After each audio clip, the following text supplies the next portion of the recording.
तुमच्याही घरात जर पैसा टिकत नसेल तर दर गुरुवारी तुम्ही हा उपाय नक्की करा। तो कोणता? चला मी तुम्हाला दाखवते। आपल्या घरात अखंड लक्ष्मी प्राप्त व्हावी आणि प्राप्त लक्ष्मी स्थिर राहावी यासाठी आपल्याला काही उपाय सेवा करायचे असतात। तुमच्याही घरात जर पैसा टिकत नसेल तर दर गुरुवारी तुम्ही हळदी कुंकाचं लेपन नक्की करा। यामुळे आपल्या घरात लक्ष्मीचा अखंड वास राहतो। आपल्याला दर गुरुवारी हळदी कुंकाचं लेपन केल्यानंतर देवासमोर तुपाचा दिवा लावायचा आहे। तसंच तुम्ही दरवाजाच्या बाहेर तुम्ही धूप दीप अगरबत्ती सुद्धा लावू शकता। यामुळे आपल्या घरात अखंड लक्ष्मीचा वास राहतो।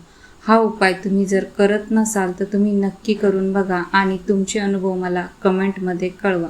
आणि जे कोणी हा उपाय करत असेल तर त्यांनी कमेंटमध्ये महालक्ष्मी माता लिहायला अजिबातच विसरू नका। धन्यवाद।